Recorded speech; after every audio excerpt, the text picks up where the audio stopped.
प्रिय बाबु नानीहरू, हामी आज कक्षा 10 को नेपाली विषयमा विशेष गरी विवेचनात्मक उत्तर कसरी लेख्ने, अति संक्षिप्त उत्तर अथवा अति छोटो उत्तर भनेको के हो, संक्षिप्त उत्तरात्मक प्रश्नहरूको जवाब कसरी लेख्ने हो, अनि विवेचनात्मक प्रश्न भनेको के हो र विवेचना कसरी गर्ने। वास्तवमा कक्षा 10 मा पढ्ने विद्यार्थीहरूको लागि विवेचना कति महत्त्वपूर्ण विषय हो र उनीहरूले विवेचना गर्दा ध्यान दिनुपर्ने कुराहरू के हुन्, यसको बारेमा हामी थोरै चर्चा गर्नेछौँ। सबैभन्दा पहिला म यो कक्षा 10 मैले भनेको छु, तर मैले कक्षा 10 भनेर लेखिनँ, किनभने अहिले हामी कहाँ 8 कक्षामा पनि, 9 कक्षामा, 10 कक्षा, 11, 12 कक्षा हैन, माध्यमिक विद्यालयमा होस् अनि त्यो आधारभूत तहको पनि 8 कक्षामा, 7 कक्षामा पनि लामा उत्तरहरू दिनुपर्ने, प्रश्नहरू त्यस्ता सोधिने अनि विद्यार्थीहरूले ती प्रश्न अनुसारको जवाफ दिनुपर्ने अवस्था छ। त्यसैले मैले यहाँ विवेचना भने पहिला, सबैभन्दा पहिला विवेचना गर्नुभन्दा पहिला आफैमा विवेचना के हो त, त्यसको बारेमा हामी प्रश्न हुनु जरुरी छ। यहाँ एउटा शब्द विवेचना भन्ने शब्द छ, यो पदवर्ग छुट्याउ भनेर आयो भने विवेचना भन्ने शब्द आयो, यो के होला भन्ने होला हामी नाम शब्द, यो आफैमा शब्दको यो कोटिको कुरा गर्दा, पदवर्गको कुरा गर्दा हैन, यो चाहिँ विवेचना नाम शब्द हो। यहाँ राम्रो नराम्रो, सत्य असत्य आदि छुट्याउने वा पारख गर्ने, हामी पारखी भन्छौँ नि, पारखी एकदम त्यो विषयवस्तु जानेको, यो ठिक हो कि बेठिक हो कि, यो सही हो कि गलत हो कि, यो सत्य हो कि असत्य हो। गाउँघरमा कतिपय मान्छेहरू हाम्रै आफ्नै घर परिवारमा पनि यो त एकदम पारखी छ हो, यस्तो भनेको सुन्छौँ नि त हामीले हैन। राम्रो नराम्रो, सत्य असत्य आदि छुट्याउने वा पारख गर्ने काम विवेचना भनेको त्यो हो।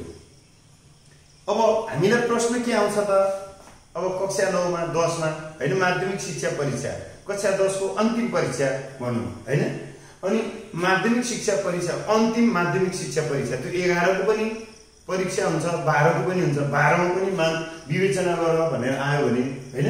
अब पहिला विवेचना थाहा भइसकेपछि हामीले विवेचना भनेको अहिलेसम्म कसरी लियौं भने नि, कम्तीमा गर्न सक्छन् वा सक्दैनन् त्यो दोस्रो कुरा हो। प्रिय नानी बाबुहरू, तिमीहरू आफै कति विवेचना गर्ने योग्यता भएका मान्छे छौ छैनौ, हामी पढाउने शिक्षकहरूसँगै कति विवेचना गर्न सक्ने क्षमता छ छैन, त्यो दोस्रो कुरा हो। तर हाम्रा मान्छेहरूले जसले यो शब्द सामना गर्नुपर्छ, उनीहरूलाई त्यो शब्दको बारेमा ज्ञान हुनुपर्छ। यो शब्दको धर्म के हो, यो शब्दको अर्थ के हो, यसले के खोज्दछ, यो थाहा पाउनुपर्छ। म फेरि दोहोऱ्याएर भन्छु, तिमीहरूले शब्दकोशमै हेर्यौ भने पनि यो चिज पाइन्छ। राम्रो नराम्रो, सत्य असत्य आदि छुट्याउने वा पारख गर्ने काम, यसलाई समीक्षा गर्ने, समालोचना गर्ने, आलोचना। आलोचना भनेको विरोध हो, विरोध मात्रै नभइकन प्रशंसा पनि हुन्छ यहाँ। अब यहाँ विवेचना भनियो, मैले अर्को शब्द सधर्मी शब्द, सधर्मी एउटै धर्म हैन, पर्यायवाची शब्द भनौँ, यसको पर्याय हो भनौँ। ठ्याक्कै यो विवेचना गर्ने भनेपछि समीक्षा गर्ने पनि, एक ढङ्गको समीक्षा पनि हो यो। अनि अर्को कुरा गर्ने भने अझै स्तरीकृत गरेर भन्ने हो भने, प्रिय बाबु नानीहरू, समालोचना भन्ने शब्द पनि तिमीहरू सुन्छौ, समालोचक भन्ने शब्द पनि सुन्छौ। समालोचना नाम शब्द हो, समालोचक विशेषण शब्द हो। राजनीति भनेको नाम शब्द हो भने राजनैतिक भनेपछि विशेषण शब्द हो। त्यस्तै यहाँ पनि राम्रो र नराम्रो। अब कविताको कुरा हुन्छ हैन, जस्तै तिमीहरूले आफैले पनि सुनेको हुनुपर्छ, कविता कथा हैन, निबन्ध, कविता कथा निबन्ध नाटक हैन, जेको पनि विवेचना गर्न सकिन्छ। कुनै पनि किसिमका साहित्यिक कृतिहरूको यहाँ अहिले भाषा र साहित्यसँग यो भाषा विषयको कुरा छ। त्यसैले यहाँ अब विद्यार्थीहरूको भाषा राम्रो हुनुपर्छ एउटा कुरा हो, उनीहरूको व्याकरण राम्रो हुनुपर्छ, सशक्त व्याकरण हुनुपर्दछ त्यो अर्को कुरा हो।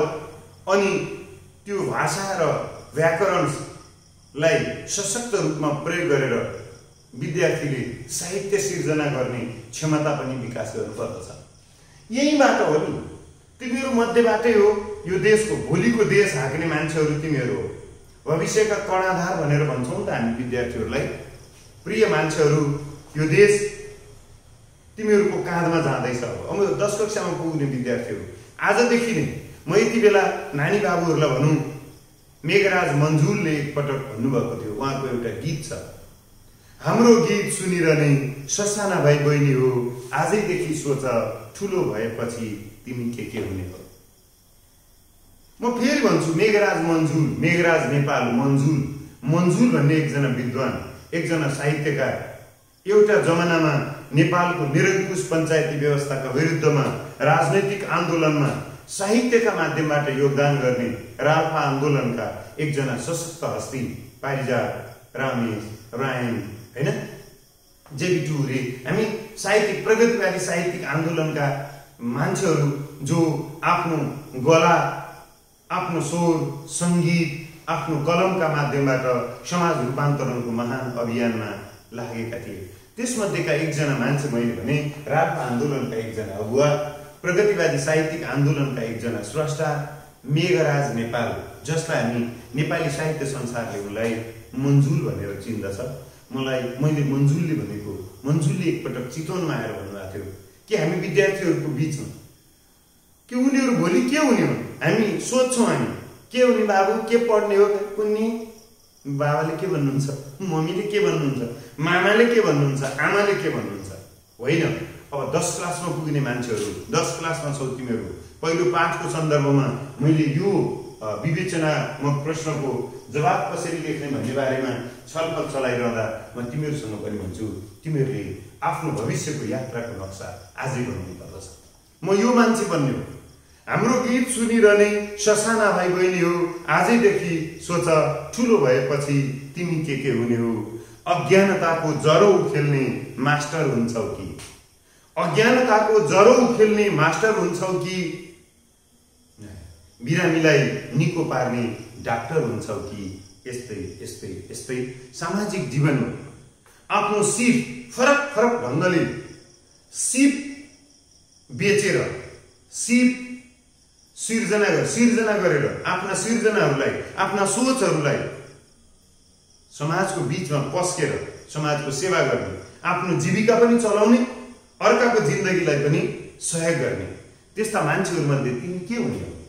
तिमी राजनीति गर्ने मान्छे हो कि, तिमी व्यापार गर्ने मान्छे हो कि, तिमी वैज्ञानिक हुने हो कि, तिमी कलाकार हुने हो कि, गाउँ गाउँबाट उठ, बस्ती बस्तीबाट उठ भनेर गीत गाउँदै आफ्नो अधिकार नपाएर वञ्चित भएका, अन्याय अत्याचार व्यभिचारबाट थिचिएका मान्छेहरूलाई उठ उठ उठ भनेर, अस्पतालमा आइसियुमा 1 हप्ता बसिसकेकी हजुरआमालाई उठ्नुहोस् आमा अब भनेर पाखुरामा समातेर मायालु स्वरमा उठ्नुहोस् आमा भनेर भन्ने नर्स जसरी नै उपेक्षित मान्छेहरूलाई स्वरबाट, सङ्गीतबाट, मादल गिटार र यस्तै गिटार र अन्य बाजाहरूका माध्यमबाट उठ्नको निम्ति, जाग्नको निम्ति प्रेरित गर्ने तिमी गायक पो हुन्छौ कि, सिनेमाको नायक पो हुन्छौ कि, त्यो गीतले प्रश्न गरेको छ।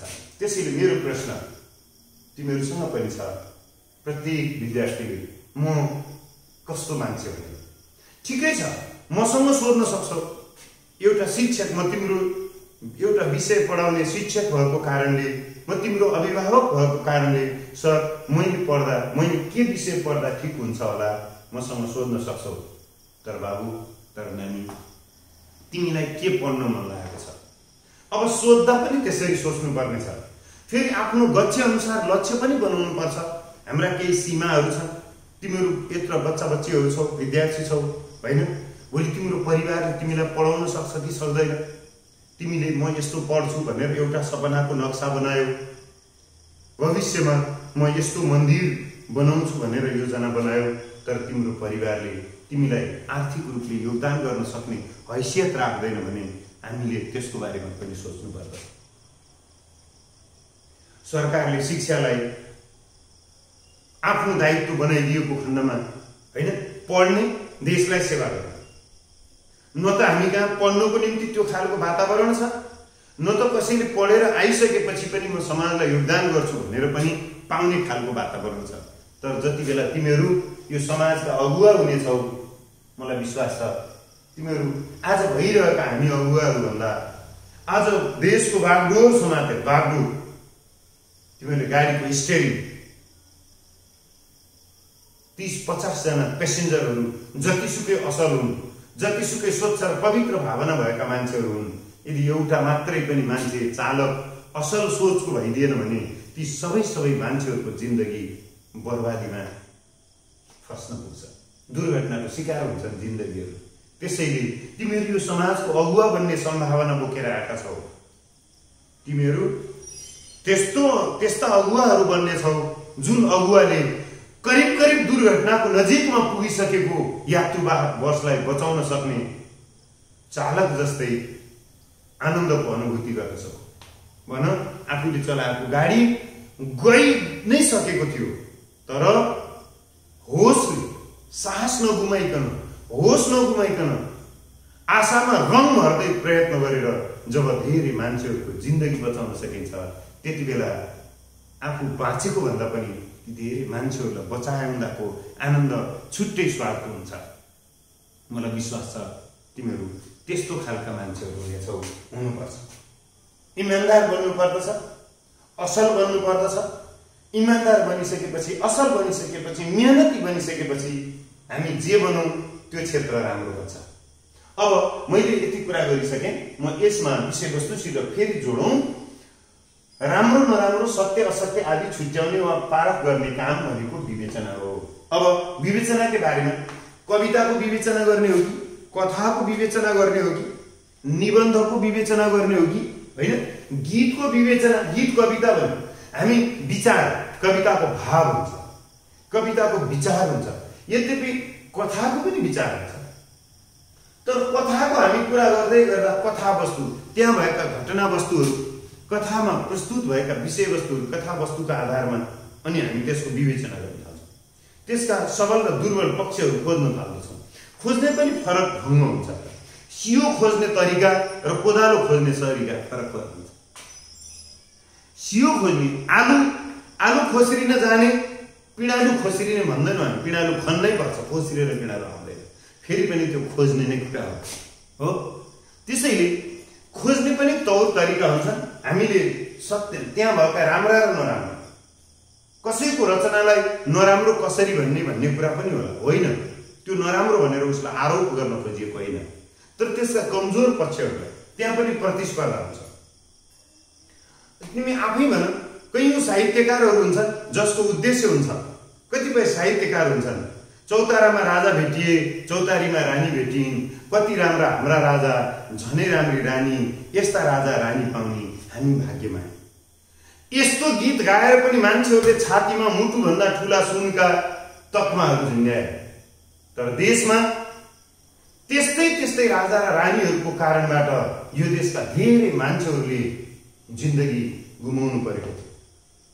उनीहरूले हक अधिकारहरू पाएका थिएनन्, उनीहरूलाई वाक स्वतन्त्र, त्यति बेला मेरो राजतन्त्रको बेलामा राजाहरूको प्रशंसा गर्ने अधिकार थियो, तर आलोचना गर्ने अधिकार थिएन।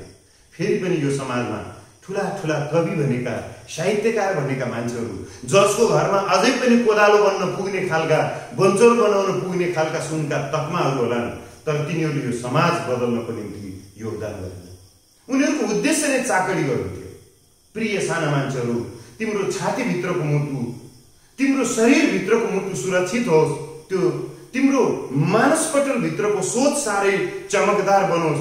तिम्रो छाती बाहिर टल्किएको तकमाले तिम्रो व्यक्तित्वको उचाइलाई कायम राखिरहन सक्दैन। त्यसैले विवेचना गर्दा पनि हामीले क्रूर बन्नु पर्दछ।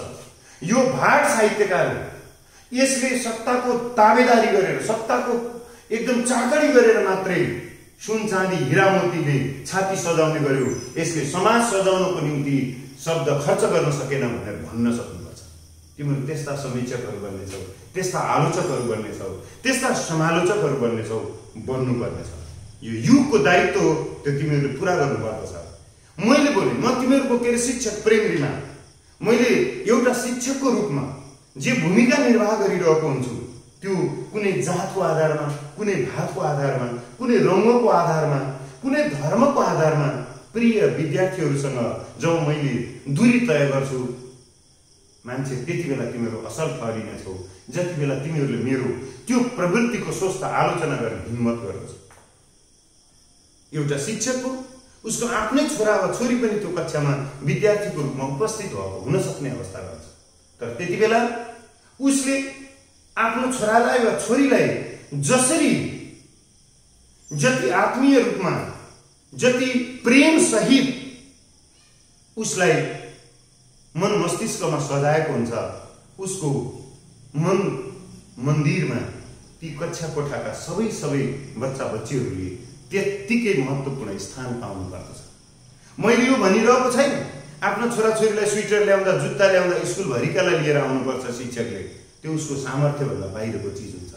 तर स्वेटर ल्याइदिनको निम्ति, जुत्ता ल्याइदिनको निम्ति र कापी किताब ल्याइदिनको निम्ति उसले खर्च गर्न पर्ने जुन खर्च छ नि, बजेट छ नि, त्यसको आकार बढाउनु पर्दछ। उसलाई त्यसले उसको आम्दानीले असर गर्छ। तर सबै बच्चाहरूलाई, सबै विद्यार्थीहरूलाई, सबै मान्छेहरूलाई मुटुभरि साँच्नको निम्ति हाम्रो छातीको क्षेत्रफल बढ्नु पर्दैन। त्यसैले पढ्ने भनेको छाती फराकिलो बनाउने पनि विवेचना गर्दा त्यो विषयमा पनि ध्यान दिनुपर्छ। हामी कति साँघुरो सोचका छौँ। हाम्रो मान्छेले भनिसकेपछि फलानाको गीत राम्रो छ, फलानाको कथा राम्रो छ, सुधा त्रिपाठीले सम्पादन गरेको, सुधा त्रिपाठी लगायत 3 जना विद्वान विदुषीहरूले तयार गरेको नेपाली किताब यो साह्रै राम्रो छ, उल्कै राम्रो छ, त्यसो भनिरहनु पर्छ। मलाई त्यस्तो लाग्छ। तिमीहरू हेर, नेपाल सरकारको पाठ्यक्रम विकास केन्द्रले निकालेको 7 कक्षाको किताबको पनि पहिलो कविता सिद्धिचरण श्रेष्ठकै छ, 8 कक्षाको किताबको पनि पहिलो कविता सिद्धिचरण श्रेष्ठकै छ। एउटा परिचय शीर्षकको छ, अर्को नेपाल शीर्षकको छ। के यो देशमा सिद्धिचरण श्रेष्ठ बाहेक अरू कवियत्रीहरू थिएन? यो जागिर बचाउने काम हो, तिमीहरूले थाहा पाउनुपर्छ। मैले यो भनिरहँदा मलाई पक्राउ गरिन्छ भने मलाई पक्रिनमा आनन्द हुन्छ। म सिद्धिचरण श्रेष्ठलाई औधी मन पराउने मान्छे हुँ, तर त्यो नाममा 7 कक्षामा पनि सिद्धिचरण श्रेष्ठ, 8 कक्षामा पनि सिद्धिचरण श्रेष्ठ, एउटै कथाकारको, एउटै कविको, एउटै साहित्यकारको मात्रै रचना सिर्जना विद्यार्थीहरूको बिचमा जबरजस्त पस्किनुपर्छ। मलाई त्यस्तो लाग्यो। मैले विवेचना गरेँ, कविता राम्रो छ, परिचय कविता पनि राम्रो छ, नेपाल कविता पनि राम्रो छ, तर नराम्रो के छ त भने दुईटै कविता एउटा कक्षा पास गरेर गएको छ, अर्को कक्षा पुग्ने बित्तिकै फेरि त्यहाँ पहिलो कविता उसले आफैले 7 कक्षामा पढेपछि छ।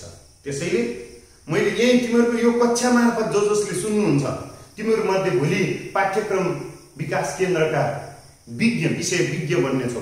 त्यति बेला प्रिय मान्छेहरू, साना बाबु नानीहरू, आज तिमीहरू साना छौ तर यो देशको जिम्मा लिने ठाउँमा तिमीहरू पुग्नेछौ। त्यति बेला त्यो ध्यान दिनु। यो किन ध्यान दिएन त भन्दा यदि त्यही क्षेत्रमा काम गरेका 7 कक्षामा पढाइरहेका मान्छेहरूको पनि के छ, अब 8को कस्तो हुनुपर्छ भनिएको भए त्यस्ता, अनि कम्तीमा त्यो 8 कक्षाको पाठ्यपुस्तक तयार गर्ने बेलामा, 5 छनौट गर्ने बेलामा 7 कक्षाको किताब हेरिदिएको मात्रै भएदेखि त त्यही त दोहोरिन्थेन नि। तिमीहरूलाई थाहा छ, 2 वा 2 भन्दा बढी किताबहरू लगाए एउटा पाठमा सरस्वती वन्दना कविता छ, अनि त्यही फेरि सरस्वती को हुन् भनेर निबन्ध छ, अर्को सरस्वतीकै बारेमा कथा लेखिदिन पनि सकिन्छ। त्यसैले यस्तो कन्जुस्याइ गरिरहन जरुरी हुँदैन। त्यो मैले विवेचना गरेँ, समीक्षा गरेँ, सबल दियो, राम्रै रचनाहरू थिए, तर अरूको पनि राम्रै हुन्थे। वीरताको कुरा नै चाहिएको थियो। नेपालीहरू वीर छन्, नेपालीहरू सुरवीर छन्, नेपालीहरू क्रान्तिकारी छन् भनेको भए त क्रान्ति चेतले भरिएका अरू पनि कवि साहित्यकारहरूका प्रशस्त कविताहरू छन्, हैन? नेपाली पुर्खाहरूको गीत गाउन मन लागेको भएदेखि अरू पनि चिज थिए। त्यसैले ठिकै छ, मैले यति भने।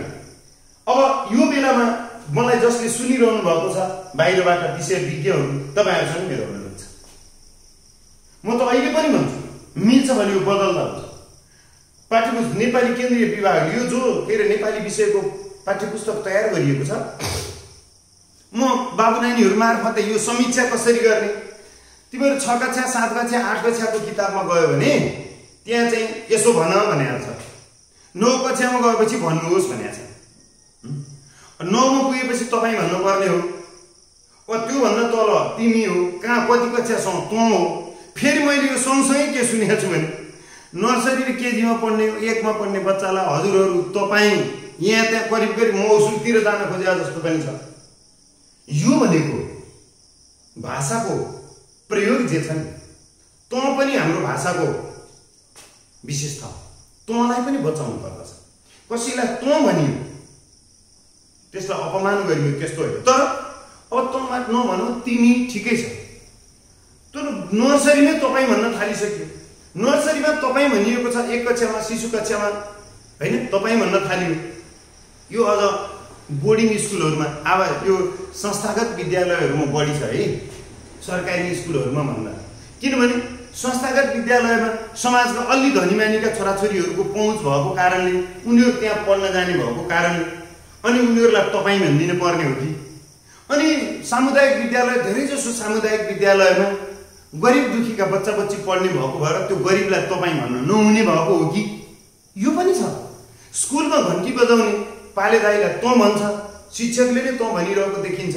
आया दिदीहरूलाई बहिनीहरूलाई तँ भनिएको छ, तिमी भनिएको छ, तर जिब्रोले सिगान पुस्ने बच्चालाई तपाईँ भनिएको छ।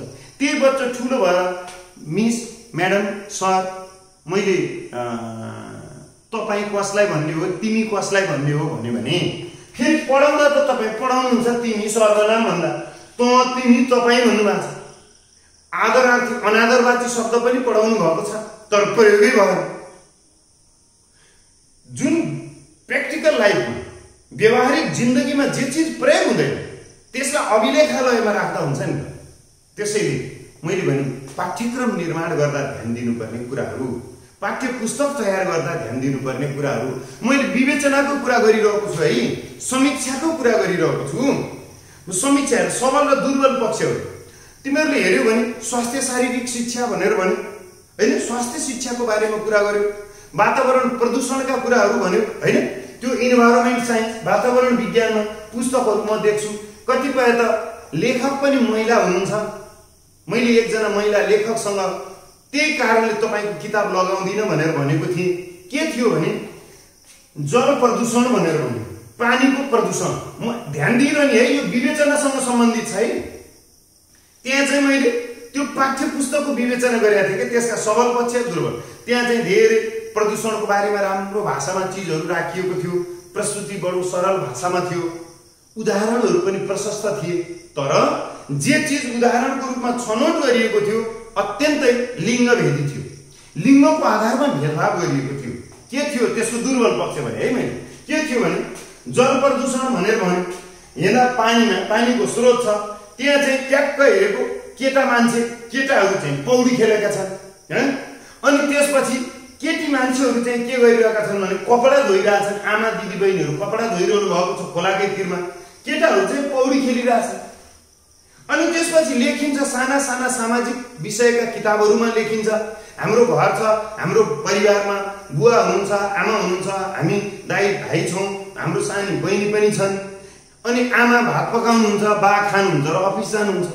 स्कुलमा त आज बच्चा त कस्तो छन् त, कुन स्थितिमा छन् त भन्दा घरमा बुवा तास खेलेर बस्नुहुन्छ, आमा भात पनि पकाउनुहुन्छ, अनि हामीलाई पनि खुवाउनुहुन्छ, अनि अफिस पनि जानुहुन्छ अथवा स्कुल पनि जानुहुन्छ, पढाउनुहुन्छ। हाम्रो घरमा यस्तो विभेद पनि छ। त्यसैले यो विभेदको अन्त्य हुनुपर्दछ। यो त किताबमा छैन। पढाउन जाने काम आमाले गर्नुभएको छ, किताबमा के लेखिन्छ त भने कपडा धुने काम फोटै देखिएको छ। ल ठिक छ, के छोरीले पौडी खेलेको र छोराले कपडा धोइरहेको देखाउन मिल्थेन? हाम्रो समाजमा छ नि त। नानु तिम्रो ताल के हो, हेर त जम्मै भाँडाहरू उठाऊ। सबै मान्छेहरू छ त्यहाँ, छोरीहरूलाई जुठो भाँडा उठाउन लगाइन्छ। छोराले ठ्याक्क गिलास समात्यो भने ए गोरु त आइमै हुन्छस् क्या भनिएको छ। अब यो समाजका अभिभावकहरूले जसरी भाषाको माध्यमबाट आफ्ना बच्चाहरूसँग व्यवहार गरिरहेका छन् त्यो व्यवहारको विवेचना गरियो भने सबल र दुर्बल पक्ष देखियो नि त। त्यहाँ माया गरे जस्तो त गर्नुभएको छ, वास्तवमा त्यो माया गरेको पनि हो उहाँहरूले, तर उहाँहरूले माया गरिरहँदाखेरि त्यहाँ विभेद गरिरहनु भएको छ। त्यसलाई हामीले औँल्याइदिन सक्नुपर्दछ। हो, यही हो विवेचना भनेको। स्वस्थ विवेचना, स्वस्थ समीक्षा, समालोचना भनेको त्यही हो। अब बाबु नानीहरू तिमीहरूलाई लाग्ला कतिपय मान्छेहरूलाई यो अलि जटिल भयो कि गाह्रो हो कि हेर घुँडा आउने पानीमा खेलेर कहिले सिकिँदैन। अब तिमीहरूको उमेर पनि पुगेको छ, नसिके नबुझेदेखि मसँग भन्ने किनभने घुँडा आउनेमा डाइ भान्न मिल्दैन। डाइ भान्न सिक्नको निम्ति त्यो चाहिन्छ, उमेर अनुसारको पानी चाहिन्छ, पोखरी चाहिन्छ। तिमीहरूले ढिलो सिक्यौ त्यो दोस्रो कुरा। म तिमीहरूको साथमा छु। डेजी स्कुलकै विद्यार्थीको लागि यो खासै समस्याको विषय भयो। फेरि पनि सर मलाई विवेचनाको बारेमा अझै पनि प्रश्न भएन, म फेरि पनि तिमीहरूसित सधैँ छु। र डेजीभन्दा बाहिरका पनि विद्यार्थीहरू मेरा आफ्ना प्रिय विद्यार्थीहरू हुन्। मलाई डेजीका विद्यार्थीको जति माया लाग्छ त्यति नै विद्यार्थी त्यति नै माया यो देशभरिका बच्चाहरूको लाग्छ। फरक के मात्रै हो, मैले डेजीमा समय दिन सकेको छु। म यसैको दाल भात खाएर बाँचेको मान्छे भएको कारणले म यसो गर्दैछु। तर मेरो यो भिडियो सुन्ने सबै बाबु नानीहरूसँग र अभिभावकहरूसँग अनुरोध के छ भने तपाईँलाई थाहा छ डेजी स्कुल चितवनमा पर्छ, खैरेनी नगरपालिका वार्ड 8 मा पर्छ। म पेसाले शिक्षक हुँ, प्रेम रिमाल मेरो नाम हो। तपाईँहरूले यो देख्नुभयो, डेजी स्कुलकै के फेसबुकमा जानुभयो भने पनि, प्रेम रिमालको फेसबुकमा जानुभयो भने पनि तपाईँले मलाई मेसेज गर्नुभयो भने म विद्यार्थीको लागि मेरो ठाउँबाट एउटा शिक्षकको भाषा शिक्षकका हिसाबले के योगदान गर्न सक्छु, म मेरो ठाउँमा बसेर ती सबै अपरिचित तर मेरा मान्छेहरू जसलाई म सहयोग गर्ने प्रतिबद्धता व्यक्त गर्न चाहन्छु। अब विवेचनाको कुरा गरेपछि अति छोटो, संक्षिप्त र लामो वा विवेचनात्मक प्रश्न। अब हामीले यतिमा जाँदा अति छोटो, संक्षिप्त र लामो वा विवेचनात्मक। यो लामो वा विवेचनात्मक मैले भने हो। अब तिमीहरूलाई लामो भने हुन्छ जसलाई विवेचनाको बारेमा त्यहाँ प्रयोग भएको भाषाको चिज, भाषा तत्सम शब्दको प्रशस्त प्रयोग भएको छ। अब तत्सम शब्द भन्नु लेख्न चाहिँ लेखा छ, उसले गेस्ट पेपर पढ्यो, गाइड पढ्यो, हर्रै लेखिदियो तत्सम शब्दका उर्दू र फारसीका शब्दहरू पनि भने। अनि सोधे बाबु यो उर्दू र फारसी भने चाहिँ यो के हो सर? मैले गाइडमा भेट्यो। ल तर तिमीहरूले उर्दू र फारसी त्यो पनि भाषा। उर्दू देख्ने बित्तिकै लेख्यौ ठिकै छ, तर देख्ने बित्तिकै लेख्नु पूर्व त्यो के रहेछ थाहा पाउनुपर्छ। मैले तिमीहरूलाई भने नि हो, मैले मेरो कक्षामा नियमित कक्षामा हुने विद्यार्थीलाई पनि भनेको छु, अहिले पनि भने तिमीहरूसित शब्दकोश हुनुपर्दछ। मैले भनेको शब्दकोश तिमीहरूलाई देखाइदिन्छु। फेरि पनि मैले पटक मेरा क्लासहरूमा देखाएको छु। यो नेपाली बृहत शब्दकोश हो। तिमीहरूले जे शब्दहरू भेट्छौ ती शब्दको यहाँ अर्थ हुन्छ। त्यहाँ चाहिँ अर्थ रहन्छ भने त्यो शब्द प्रयोग नगर, पछि जानिसकेपछि गर हैन। लामो वा विवेचनात्मक प्रश्न वा भन्ने मैले ल यो तहको लागि, नत्र भने विवेचनाकै घरमा चाहिँ लामो उत्तरले चाहिँ लिन सक्दैन। कुनै उत्तरलाई लम्ब्याइ दिन सकिन्छ हैन। अब अति छोटो, तिमीहरूको एकदम अति छोटो प्रश्न पनि हुन्छ। हामी तिमीहरूले भने बोध प्रश्न हो। तलको अनुच्छेद पढ, बुझ र सोधिएका प्रश्नहरूको छोटो जवाफ देऊ भने त्यो 1 वा 2 वाक्यमा दिनुपर्छ। यसलाई कोही विद्यार्थीहरूले अलि कमजोरी गरेको पनि देख्छु म। जस्तै एक वाक्य एउटा पेज, सिंगल वाक्य एक पेजमै एउटा वाक्यको बनाइदिन पनि सकिन्छ। त्यसको लागि अलि बढी सिप चाहिन्छ, मेहनत गर्नुपर्छ, सकिन्छ। म एकदम लामा वाक्यहरू लेख्न सक्छु। त्यो भनेर अब यहाँ अति छोटो प्रश्न भनेको छ उत्तर देऊ भनेर भनेको छ। अनि हामीले एउटा मात्रै वाक्य भनेर 1 पेजको लेख्दियौँ, आधा पेजको समय कति हुन्छ? 2 मिनेटमा लेख्नु पर्ने चिजलाई। अनि एउटा वाक्य भनेर हामीले 15 मिनेट खर्च गरेर हुन्छ। 15-17 मिनेटमा तिमीले विवेचना गर्नुपर्ने हुन्छ। त्यसैले अहिले हामीले नम्बर समय जोगाउनु पर्छ। राम्रो गीत गाउने विद्यार्थी हो। राम्रो गीत गाउने विद्यार्थी हो। अकरण बनाऊ भन्नु। राम्रो गीत गाउने विद्यार्थी होइन, यति भन्नलाई त धेरै समय लाग्दैन। 1-1.5 मिनट त लाग्दैन नि त। हो त्यसबाट बचाउने।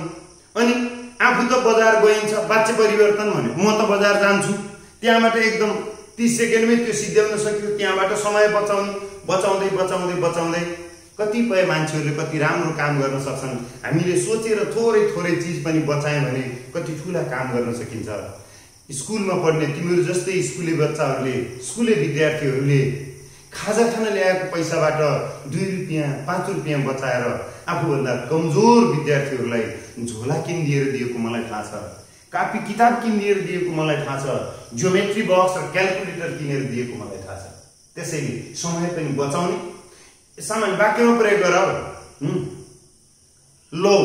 लौ नि मैले त झोला स्कुलमै भुलेछु भने, लौ हैन, लौ नि मैले त झोला स्कुलमै भुलेछु, वाक्यमा प्रयोग गरिहाल्यो।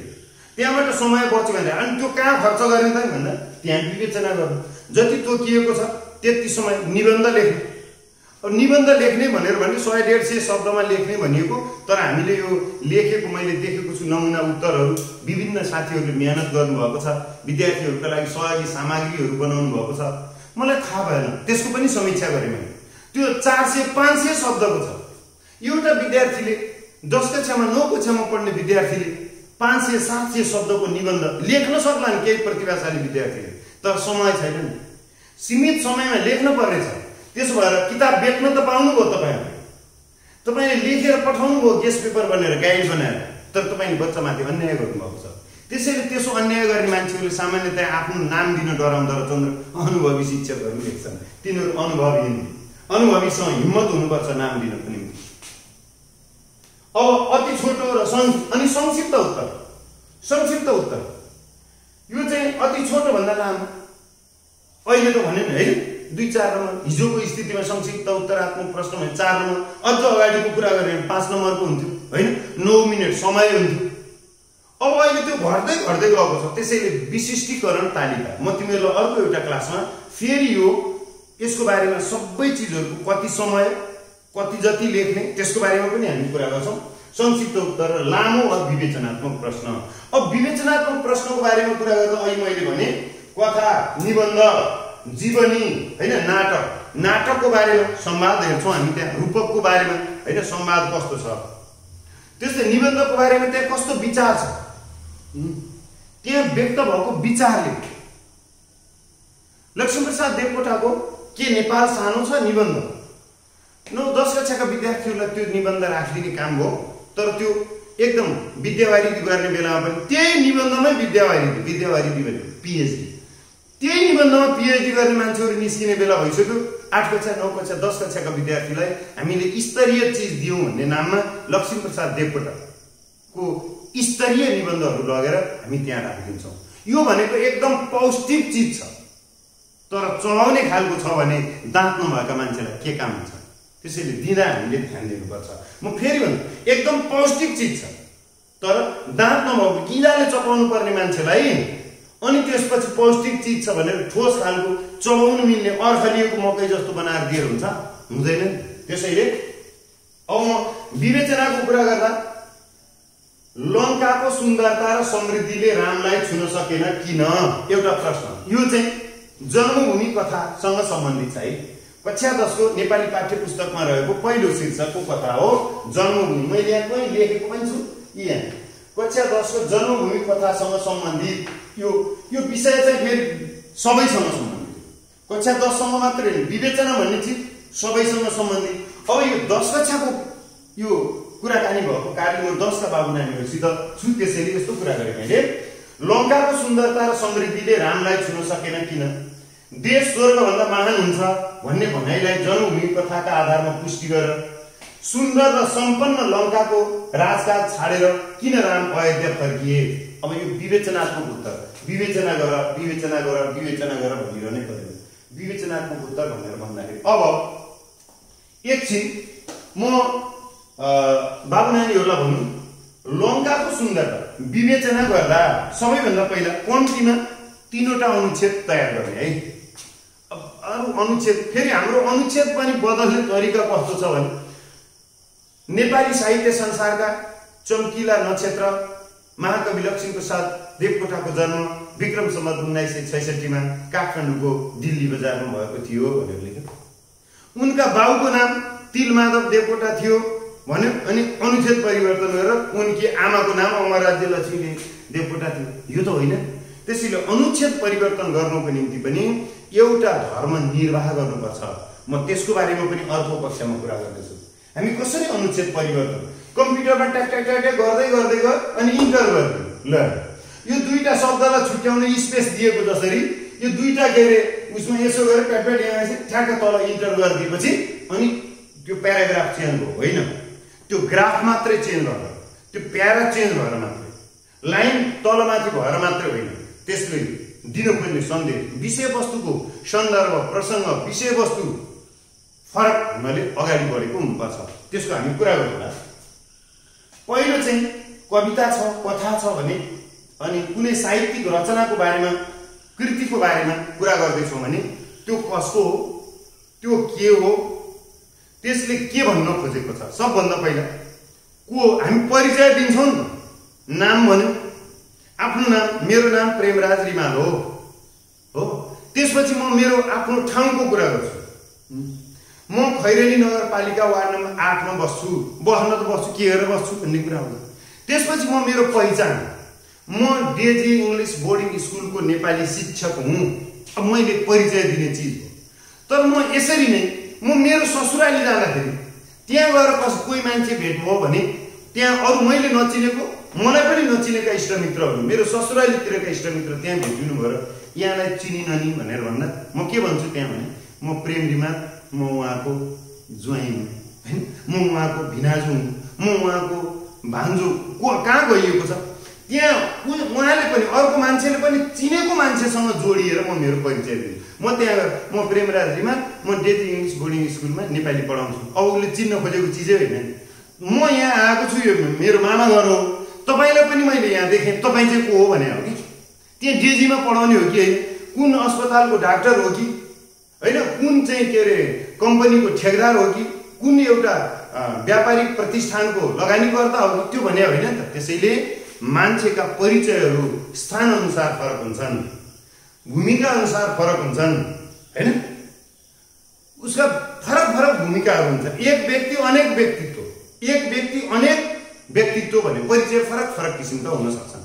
अब यहाँ चाहिँ हामीले परिचय दिने भने को हो त्यो जस्तै कथा भनेर यो चाहिँ पौराणिक कथा छ।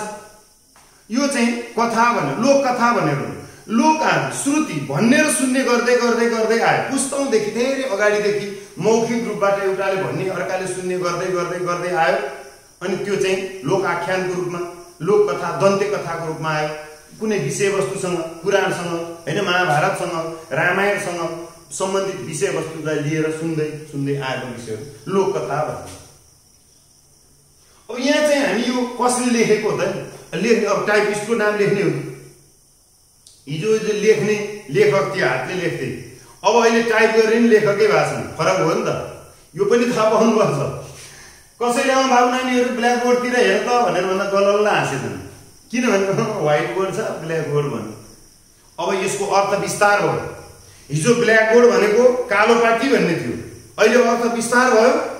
शिक्षण सिकाइ क्रियाकलापमा संलग्न मान्छेहरूमध्ये सिकाउने मान्छेले आफ्ना शिष्यहरूलाई आफ्ना विद्यार्थीहरूलाई सिक्न चाहनेहरूलाई आफ्नो तर्फबाट सिकाउनका निम्ति केही चिज लेखेर गरेर देखाउनु पर्ने जुन बोर्ड छ प्रयोग छ त्यसलाई ब्ल्याक बोर्ड भनिन्छ। रङ जेसुकै होस् त्यस्तो हुन्छ भाषामा। तिमीहरूलाई थाहा छैन प्रवीण भन्ने शब्द छ नि। जो वीणा बजाउन जान्दछ त्यसलाई प्रवीण भनिन्थ्यो। अहिले प्रवीण भनेको सिपालु भयो।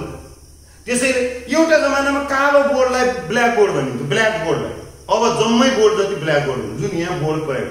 अब अहिले त यो बोर्ड छ। तिमी हाम्रो के स्कुलमै गयो स्मार्ट बोर्ड अब बोर्ड भेट्दै भेटिन्न डिजिटल बोर्डहरू भयो है। पावर पोइन्ट प्रेजेन्टेसन प्लान र पुरो गर्छौ बोर्डमा हेर भन्नु अनि के भन्छ छायातिर हेर भन्ने। ल ल ल छायातिर हेर त लाइट गयो नि बले बले हो। त्यसैले यो पनि थाहा पाउँदै जानुपर्छ। मैले लेखक हिजो लेखेको हुन्थ्यो त्यो रचना छाप्ने बेलै थिएन। लेखेर छाप तिमीले यो कथाका लेखक फलानु हुन् हैन। दोषी चस्मा कथा बीपी कोइरालाले लेखेका हुन् अनि यो फलानाले टाइप गरेका हुन्, फलानु छापाखानामा छापिएको लेख्न पर्दैन नि त? पर्छ। लेखक भनिसकेपछि त्यो छापिएर अब त हेर, अब पेपर प्रिन्टेड मटेरियलहरु नै छैन। अब तिमीहरूले यही विवेचनात्मक उत्तर भनेर भन्यौ, म तिमीहरूलाई लेखेरै पनि हाल्दिउँला हैन। म लेखेर टाइप गरेर पनि हाल्दिउँला, पठाइदिउँला तिमीहरूलाई। तिमीहरूले मलाई आफ्नो मेलिङ एड्रेस दियौ भने म तिमीहरूलाई जीमेलबाट मेल गरिदिन्छु लेखेर। मैले कति जानेको छु त्यति गर्ने हो, सकेसम्म कम गल्ती गर्नको निम्ति प्रयत्न गर्ने हो। शिक्षकको काम भनेको विद्यार्थीलाई गल्ती नगर्ने मान्छे बनाउनको निम्ति तालिम दिने। र हाम्रो पनि कमी कमजोरी, मेरा पनि कमी कमजोरीहरू होला नि, तर म प्रष्ट बाबु नानीहरूसँग के भन्छु भने मलाई मसँग भएका कमी कमजोरीहरू घटाउने रहन्छ। शिक्षकले पनि त्यही गर्ने। शिक्षक तिमीहरू नै भोलि तिमीहरू मध्येबाटै हुने हो नि त, तिमीहरू जस्तैबाट हामी पनि आएका हौँ। त्यसैले तर शिक्षकको दायित्व बढी हुन्छ। मेरो दायित्व विद्यार्थीको भन्दा बढी हुन्छ। म सिकाउने भूमिकामा छु, त्यसैले मैले बिगारिरहने छुट पाउँदैन।